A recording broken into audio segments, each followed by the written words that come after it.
Hello বন্ধুরা, আমি চলে এলাম আবার একটা নতুন ভিডিও নিয়ে। যে ড্রাম বোর্ডারের ব্যান্ড পাইপ ব্যান্ড করে কিভাবে আমরা ধোঁয়া বা কার্বন ডাইঅক্সাইড বাইরে বার করব, তার প্রসেস এখানে কিন্তু দেখানো হবে। তার আগে আমি দেখে নিই টিনটা কীভাবে বানানো হয়েছে। দেখুন, নিচে একটা গেট আছে, উপরে একটা গেট আছে, আর মাঝখানে একটা ফুটো আছে যেটা দিয়ে পাইপ ব্যান্ড করে বাইরে ধোঁয়াটা বার করা হবে।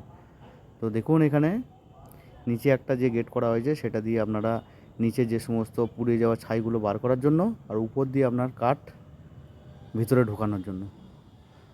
তো শেষমেশ আমাদের ড্রাম বোর্ডার বানানো হয়ে গেছে। তো দেখুন, আমরা সেট করা হয়েছে ফার্মে। তো ধোঁয়া কীভাবে বেরোচ্ছে দেখুন, ব্যান্ড পাইপ করে। তো এরপরে আমরা চলে যাব ফার্মের দিকে, রওনা হব। তো ফার্মের দিকে আমরা রওনা হচ্ছি, যেখানে আমরা বোর্ডিং করেছে বাচ্চার, সেখানে আমরা পৌঁছাবো।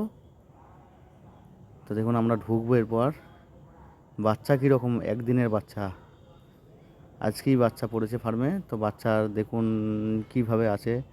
হ্যাঁ, ড্রাম বোর্ডার সেট করেছে। বাচ্চা দেখুন পুরো ছড়িয়ে আছে। বাচ্চার হিট মেনটেন কিন্তু না হলে কিন্তু মুরগি ভালো হবে না। তাই আমাদের এই কোম্পানির প্রসেস, ড্রাম বোর্ডার করতেই হবে প্রত্যেকটা ফার্মে। তো ড্রাম বোর্ডার করে কিভাবে লাভবান হবেন সেই প্রসেস কিন্তু এখানে কিন্তু আপনাদের বলা হলো। ড্রাম বোর্ডার করলে কি হবে, পাখি ছড়িয়ে থাকবে, ফার্স্ট উইক ভালো হবে। ফার্স্ট উইক ভালো হলে কিন্তু মুরগির সব ভালো।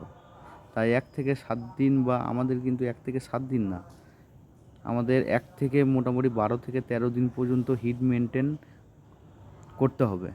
তো সেই জন্য গ্যাসে খরচা হবে বলে, তো সেইখানে আমাদের সেই জন্য ড্রাম বোর্ডিংয়ে অল্প খরচার মধ্যে আপনার ড্রাম বোর্ডিংয়ের প্রসেস করা হয়েছে। তো দেখুন, এখানে ব্যান্ড পাইপ কীভাবে করেছে দেখুন।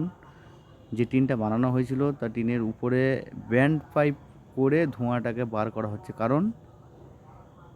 কারণ হচ্ছে আপনার, যেহেতু এটা খড়ের শেড,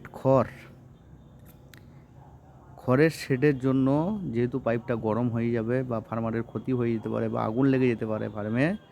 তো সেই জন্য কি করতে হবে, আমরা ফার্মারকেই বলা হয়েছিল যে ব্যান্ড পাইপ করে আপনারা চেষ্টা করুন।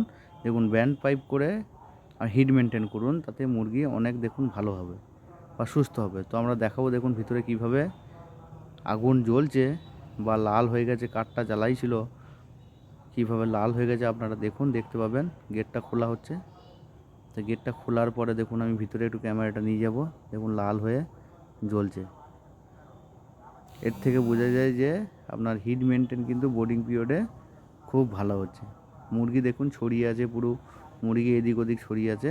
তো এইভাবে আপনারা ড্রাম বোর্ডিং করার চেষ্টা করুন এবং সফলতা লাভ করুন।